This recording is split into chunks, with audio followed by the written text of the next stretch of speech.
Hi, and welcome to Spieckerman Speaks Retail with me, Carol Spieckerman. I help retail companies sharpen their market positioning so they can get credit for the great stuff they're already doing and accelerate growth. Through my workshops, advisory services, and thought leadership platforms, we'll bridge the gap between where retail's headed next and how you fit into that future. Here on the podcast, I curate fresh takes on where retail's going next through my latest retail trajectories and interviews with experts who help us chart the course. Hey everyone, we're back for what's become a yearly event on Spieckerman Speaks Retail. We're on round 3 of comparing Walmart and Target no longer makes sense, but I'm doing it anyway. And I gotta tell you that this year, the comparison makes even less sense. But that's exactly why we need to do it. Because when two major value-based retailers are this far apart operationally, but still broadcasting their earnings one day apart like clockwork, you can't just look away. And the two main characters are playing fascinating and different roles as harbingers of retail's future. You got Walmart as the herald of what's to come, and Target, at least for now, as the cautionary tale of how things can go right off the rails. You add in the fact that both companies are navigating CEO transitions and the fact that we're knee-deep in the holiday season, and you've got a masterclass in retail divergence. So let's dig in on what Walmart's latest victory lap and Target's fits and starts reveal about the trajectories for both of these guys, and also where retail's headed in 2026 and beyond. Let's start with leadership, because corner office handoffs tell a lot about a company, and we've got a twofer with Walmart and Target. Doug McMillon opened Walmart's Q3 2025 earnings call with what I call aggressive humility. Doug said, "We've got momentum, but there's work to do." When you're crushing it this hard, false modesty is almost mandatory, and it's certainly on brand for Walmart. Doug's handing the keys to John Furner, and McMillon's moving to executive chairman, which in Walmart speak means, I'm still here if you need me, but honestly, you probably won't. This is textbook succession from strength. McMillon even said, John's ready. He knows our business so well, and he has the characteristics to lead us into the future. No drama, no surprises, no emergency board meetings. Just boring, beautiful continuity that lets everyone focus on execution instead of speculation. How refreshing. Target, meanwhile, promoted Brian Cornell's protege. Oh, wait, that's not what happened at all. Cornell is staying put. He's pushing his retirement out and hanging on like a savvy shopper waiting for that final price break. The board basically said, you know what? Let's just keep doing what we're doing for a little while longer, which, given Target's recent performance, is either deeply optimistic or mildly delulu. Cornell's staying put until February of next year, with Michael Fidelki already named as his successor, but currently serving as COO. Target is playing leadership limbo in the meantime. Target's Q3 call got off to a cringy start. Cornell opened by listing his accomplishments over the past 11 years. When you feel compelled to remind everyone what you've done, you're usually worried about what you haven't done. Now, that's not to say it wasn't interesting to relive Cornell's greatest hits. He mentioned the CVS pharmacy partnership, Target's grocery build-out, the billion-dollar owned brands, the stores as hub model. Cornell's Target tour did get off to a great start, but things fizzled out as time went on, and all manner of distractions popped up along the way. The litany that he gave read like a greatest hits tour from a band that hasn't released any new material in a while. But hey, some of it did rock. Fidelki, for his part, is already making moves, including eliminating 1,800 headquarters roles. That's about 8% of Target's HQ footprint. That was a pretty risky first move, but you got to give him credit. He owned it, and he took the hit rather than letting Cornell be the fall guy on his way out. But it was framed not as a cost-cutting move, but as removing layers for agility. Sure, Jan. When you're laying off 8% of headquarters while Walmart's investing in AI training for its associates, I guess agility is one word for it. Let's look at those Q3 earnings where the comparisons become a chasm. Walmart delivered 5.5% comp sales growth, their strongest in years. But the composition of that growth is what really matters. E-commerce was up 22%, making it the seventh consecutive quarter above 20% growth. Membership income was up 22%. Walmart Connect, their advertising business, was up 28% without Vizio and 53% with it. Nice return on investment, by the way, on that Vizio acquisition. As I've been saying for years, diversify or die is retail's new rule. And Walmart's diversification into highly profitable businesses like advertising and marketplace expansion are propping up profits even as Walmart surgically cuts prices on necessities. When marketplace sales are growing 17% and filling assortment gaps Walmart's identifying through AI, that's symbiotic growth. And it's wooing those higher income shoppers onto Walmart's platform. Don't want to come to the store? Fine. The stuff you like is on walmart.com anyway. John David Rainey, their CFO, dropped this truth bomb. He said, the combination of advertising and membership fee income represented approximately 1/3 of our consolidated adjusted operating income. 1/3. That's not a side hustle anymore, folks. And here's the knife twist for Target. Walmart's gaining share in every income cohort. That includes those upper-income households that Target thinks belong to them. Walmart's not just winning on value, they're winning on convenience, selection, and increasingly on customer experience, all of it contributing to Walmart's high-low mojo. Target's Q3? Comp sales were up 0.3%. That's not growth, that's a rounding error. Operating margin at 4.6% versus Walmart's 5.5%. Digital growth of 11%, exactly half of Walmart's. And earnings? They were down 12%. But the real tell is in the details. Target spent significant time explaining what it called strategic resource allocation. That's corporate speak for, we're cutting costs because growth isn't happening. They talked about intentionally keeping inventory growth below sales growth. Walmart's inventory management has become so refined and sophisticated, they can talk about having healthy inventory going into the holidays with confidence. No hedging, no concerns, just we're ready. Target's Chief Commercial Officer Rick Gomez did talk about Target's retail media arm Roundel delivering double-digit growth. That's great, but when Walmart Connect is growing at 28% and actually contributing materially to operating income, Target's more generalized and downright sheepish mentions of Roundel fade into the background. Walmart's transformed from a retailer into the ultimate platform player, and basically, they've become a retail operating system. They're not just selling products, they're selling access to customers, fulfillment infrastructure, data insights, and advertising opportunities. Listen to McMillan's comment about AI. He said, when AI is used for software development, more than 40% of the new code is either AI-generated or AI-assisted. So Walmart's not just using AI, they're leveraging AI to build more AI capabilities. Walmart's all about compounding effects, and this one really counts. But what about Walmart's scoot over to NASDAQ? I don't think this is getting enough attention, because moving from the New York Stock Exchange to NASDAQ, even though it's symbolic, it's also strategic. It signals to the market and to talent what Walmart really is now and what it aspires to be in the future. I'll say it again, Walmart is a tech platform, not just a company that sells stuff. Then there's the ChatGPT partnership.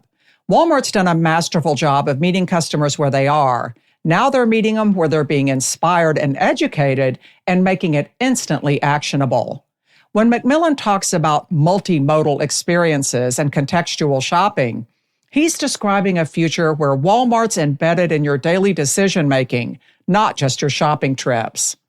I joined a recent Retail Dive webinar as a subject matter expert, and the conversation we had ties right into this. Lindsay Banks from Micmac talked about how consumers are moving from discovery to purchase faster than ever, with the caveat that brands have to remove the roadblocks first. But that's what Walmart's doing, obliterating those roadblocks. Carlos Garcia from Pinterest talked about how Pinterest is a primary discovery destination these days, and it's evolving into a viable shopping channel by adding buy now and where to buy capabilities. I want to double click on where to buy because that's where Walmart's platform power and partnerships with OpenAI come in. It's determined to own the journey from inspiration and information to activation and purchase. In the webinar, I talked about the importance of balancing mix, media, and message. Walmart's hitting on all three with its app improvements, expanded marketplace, and multi-platform integrations. As Katie Kelleher said in the webinar, all media is performance media. Walmart couldn't agree more. When John Furner talked about Walmart's digital agent Sparky taking action on behalf of customers, he's describing agentic commerce. AI that doesn't just recommend, it actually executes. Combine that with the ChatGPT partnership, and Walmart's building a future where friction in shopping approaches zero and shopping happens at the moment of inspiration. Walmart's example from Chile paints the picture, creating complete customer orders via WhatsApp that customers can then accept, modify, or reject. It already represents 20% of their Chilean e-commerce business. So that's not a test, that's a transformation in progress. And the fact that Walmart's able to use international markets as testing labs for capabilities that they can then roll out globally is another massive diversification advantage. Every lesson that Walmart learns in China's advanced digital market or Chile's mobile-first economy is an advantage that Target inherently can't match. Travel, test, learn, repeat. Target's technology initiatives sound impressive until you compare them to Walmart's execution. Target's Gen AI-powered gift finder is really nice, but it's basically a chatbot. Their synthetic audiences for testing campaigns? Walmart's already moved past testing to execution with actual personalization at scale. The most telling moment was when Fidelki said that Target needed to more fully use technology to improve speed, guest experience, and efficiency. The fact that this is still an aspiration rather than an accomplishment in 2025 is pretty damning. Target threw out a slew of initiatives talking about Fun 101. They're creating something called Target Trend Brain, using Gen AI to identify trends. They have synthetic audiences to test campaigns. They're calling their merchant teams a merchant roundtable. All these branded initiatives and cute names feel like 2015 retail strategy dressed up for 2025. And it's downright confusing in some cases. The Fun 101 moniker in particular seems convoluted and not really baked out. It wasn't until the end of the earnings call that they even spelled out what it actually is. Turns out it's just another name for hardlines, but make it fun. In all fairness, Fidelki inherited all of this, so we'll see what sticks in a few months and if Target decides to keep playing the name game. In the meantime, Walmart is in full doing mode, already talking about taking action on behalf of customers through agentic AI. One company's building infrastructure, the other one, for now, seems to be building vocabulary. Let's talk about operations because that's where the rubber really meets the road. Walmart CFO mentioned that more than 60% of their stores are receiving freight from automated distribution centers, and more than 50% of their e-commerce fulfillment center volume is automated. Now, Walmart's always been known for its supply chain chops. This is the next wave that will have Walmart elevating supply chain to levels no one saw coming. But here's the key insight. About 35% of Walmart's store-fulfilled orders were delivered in under 3 hours, and sales through these expedited channels increased nearly 70%. These are orders where Walmart customers actually pay an upcharge for speed. So Walmart's customers are paying premiums for convenience, and in the process, funding Walmart's delivery density expansion. That's bringing costs down, and I'm betting that plenty of those near instant gratification shoppers are in that higher income bracket that Walmart's been doing a great job of wooing, and it's making a really big difference in their business. Those customers can proudly claim that they never set foot in a Walmart store. or hardly ever. And I've actually heard this brag in the wild. But now these folks are coming out of the closet. They shop with Walmart, even if they don't shop at Walmart. Hey, baby steps, right? I joined a Rethink Retail Cloud Alliance podcast on the new definition of value recently, and one of my weigh-ins really ties in here. Shoppers want to feel smart about buying the stuff that they are allowing themselves to buy. It's an emotional trigger across all income levels, and Walmart is scratching that itch. Target, on the other hand, is still talking about getting the basics right. Michael Fidelki admitted that they haven't been good enough on in-stocks in the last several years. They're celebrating a 150 basis point improvement in on-shelf availability for their top 5,000 items. That's nice, but when you're celebrating being in stock as an achievement rather than a given, you're already behind. Walmart doesn't talk about in-stock rates so much because it's assumed. Target's talking about it because it ain't happening. Walmart barely mentioned tariffs except to note that they're managing through them. Why? Well, because their supply chain is so diversified and efficient that tariffs are just another variable to optimize around. Also, they probably didn't want to punch a political hot button. But either way, they're messaging resilience. Their automation investments are also paying dividends. Shipping costs are down in the 30% range consistently. When your fulfillment costs are dropping by a third while your e-commerce volume is growing by 22%, you're achieving the holy grail of retail operations, scaling efficiency. The fact that Target's celebrating getting half the U.S. eligible for next-day shipping when Walmart's already delivering 35% of their orders in under 3 hours and shoppers are paying for the privilege shows how far behind Target is. Target's solving for tomorrow. Walmart is solving for the next hour. But let's address the elephant in the room, market position and competitive dynamics. When Walmart says that they're gaining share across grocery, health and wellness, and general merchandise, they're not just winning, they're redrawing the competitive map. Fashion up every month, home and hardlines growing. This is Walmart finally cracking the code on fixing those unfavorable mix shifts they kept talking about several quarterly calls ago. But the big takeaway is that these categories are Target's traditional strongholds. Yikes. And here's a real buzzkill that hits Target right where it hurts. Target's Ulta Beauty partnership will go dark in August of 2026.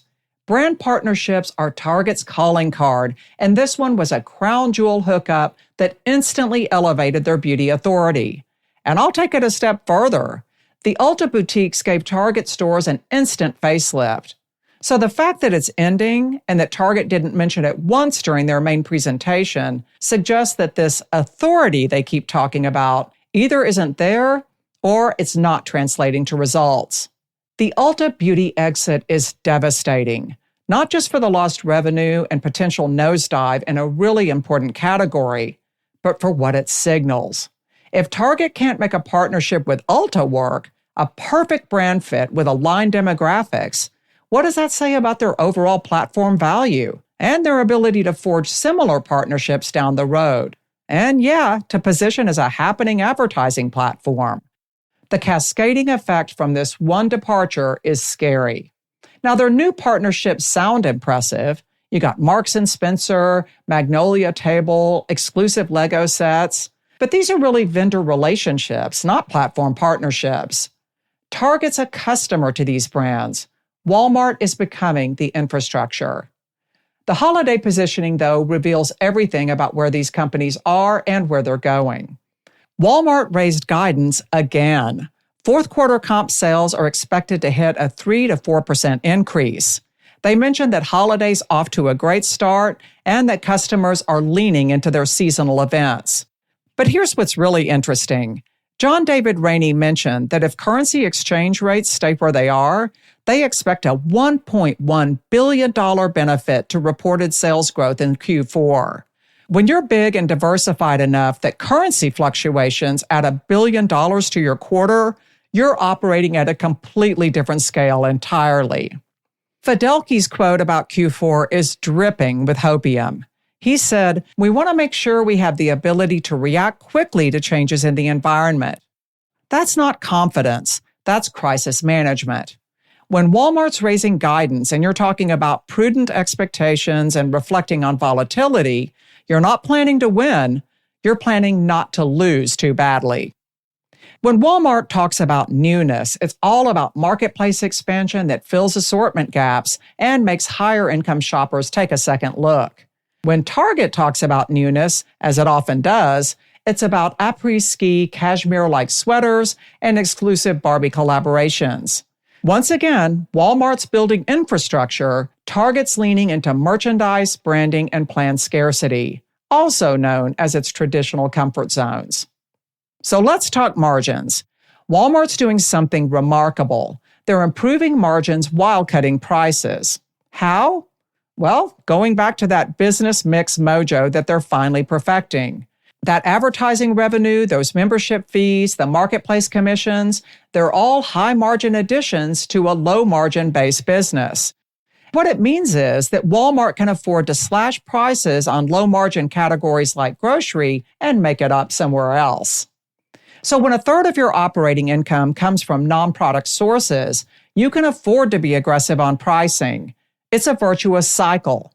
Lower prices on frequently purchased categories drive traffic, traffic drives advertising value, advertising drives margins, and margins enable lower prices.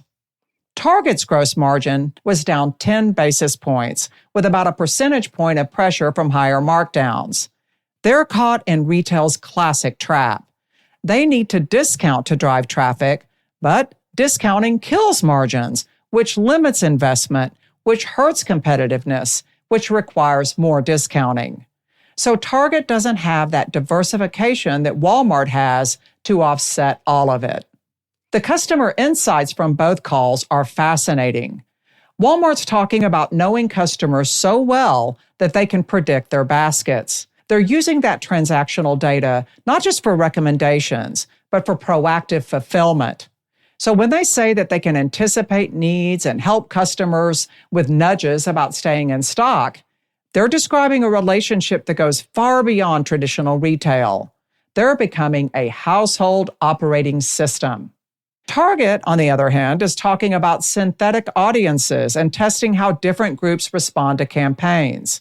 They're simulating customers while Walmart's serving actual customers with personalized experiences. The fact that Target's still trying to figure out customer segments while Walmart's operating at an individual customer level reveals a yawning gap in capability. Let's talk investment. Walmart's investments compound. It's what they do best. Their supply chain automation reduces costs, which funds price investments, which drives traffic, which increases advertising value, which improves margin, which funds more automation. It's that flywheel that Walmart used to talk a lot about, and it accelerates with every turn. Their investments in associate AI training are particularly smart. As Macmillan said, their associates care, learn, step up, and change. By investing in AI capabilities for associates, Walmart's not just improving operations, they're future-proofing their workforce. And something they don't get enough credit for, they're also preparing associates for the future of retail work. That benefits the entire industry as these upskilled folks migrate to other companies. Target's planning on spending $5 billion next year, about $1 billion more than this year. Fidelki calls it investing where they see strong returns. But if you're investing to catch up rather than to extend your lead, returns are harder to achieve. When Walmart invests, they're building tomorrow. When Target invests, they're trying to fix yesterday. Or at least I hope that's what they're doing. There was some fence riding going on during the call, with Target positioning as both a fixer-upper and future-ready.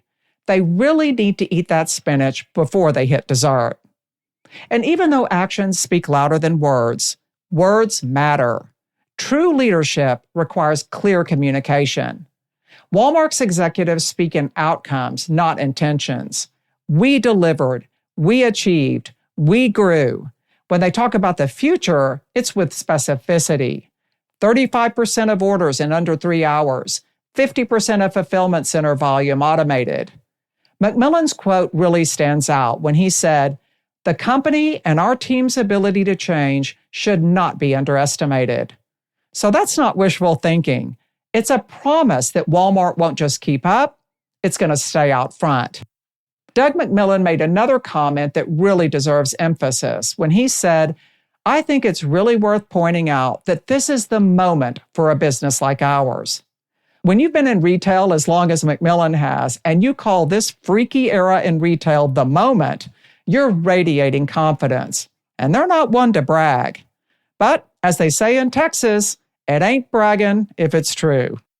You contrast that with how Target talks about their business. Fidelki saying, "We're not satisfied." Gomez, "We still have work to do." Cornell, "Our business has not been performing to its potential." When your entire leadership team is apologizing for performance during an earnings call, you're not in the driver's seat. But you have to appreciate the honesty and willingness to fall on the sword. That's some real newness after a too long stretch of denial, defensiveness, and defiance. Still, Target's leadership used a lot of words to say very little. Fidelki's explanation of in-stock improvements took several paragraphs to essentially say, "We're getting better at having products on shelves."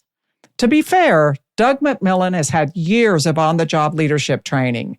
He didn't start off as a silver-tongued devil and model of CEO splendor. But to his credit, he certainly evolved into it, and Ferner looks likely to follow the template. Fidelki is under a lot of pressure right now, but unfortunately, that only makes his articulation evolution even more urgent. I'll say it again, Target needs a vision, and Fidelki's in charge of casting it and evangelizing it. Based on these earnings, here's what I'm seeing for 2026. Walmart will continue to blur the lines between retailer, technology company, logistics provider, real estate developer, and media platform. The question isn't whether Walmart will grow, it's which industries they'll disrupt next to drive that growth and how it connects to and energizes their current platform. Target faces an existential choice in 2026. Do they double down on being a better retailer or attempt a platform transformation? That $5 billion CapEx investment suggests that they'll try to do both, but that they'll lean into option one. That might be realistic, but it definitely won't be revolutionary. Fidelki takes over in February, and I'm going to be watching that March financial community meeting in particular. He and other Target executives talked about it all throughout the call. There was a real just you wait tone surrounding it, so they can't afford to make that event a nothing burger. After officially taking the helm, Fidelki's going to have maybe 6 months to show progress before Back to School 2026 becomes his first real test. If that doesn't deliver, expect major strategic shifts by holiday 2026. Or if you want to feed into the buzz machine, maybe even an acquisition. And I'm talking about Target being the target. So what does this comparison teach us about retail's future? Walmart's proving that in the platform economy, scale and diversification aren't just advantages, they're the entire game. Walmart's ability to spread costs across a massive base while monetizing that base in multiple ways creates a competitive moat that's essentially unbreachable. I'll say it again, diversification is Walmart's not-so-secret sauce. Target's dabbled in diversification, but it doesn't seem to be reaching its full platform potential at this point. That's understandable when so many fundamentals just aren't clicking. But Target's struggles show that traditional retail just isn't good enough anymore. Great merchandising, nice stores, clever marketing, these are all table stakes now, not differentiators. So why do I keep comparing Walmart and Target when it makes absolutely no sense? Because sometimes the best way to understand where retail's going is to compare someone who's driving the bus with someone who's chasing it. The irony is that Target's struggles validate Walmart's strategy. Every challenge Target faces, whether it's margin pressure, customer acquisition costs, fulfillment complexity, Walmart's turned it into a revenue stream. Target's problems are literally Walmart's profit centers. As we head into holiday 2025 and look toward 2026, remember this. In retail's platform economy, you're either building the platform or paying rent to someone who is. Walmart's the landlord. Target is still negotiating leases. So the really interesting question isn't whether Walmart will keep winning. They will. It's whether anyone can build an alternative platform fast enough to matter. Until someone figures this out, I'm going to keep comparing Walmart to everyone else, including Target, because it shows us what's possible when a retailer stops thinking like a retailer and starts operating like a platform. The only thing that makes less sense than comparing Walmart to Target is not learning from the comparison. Thanks for listening in today. I hope you enjoyed the episode, and if you did, please like, share, and subscribe. You can invite me to your organization or event to bring conversations like this to life in your spaces. That's what I do: B2B coaching, training, and executive consulting. If it has to do with retail thought leadership, B2B market positioning, and business development, it's probably something I can help you with. If you're interested in learning how we can work together, reach out to me at speakermanretail.com or email team@speakermanretail.com to book a discovery call. Until next time, keep speaking retail.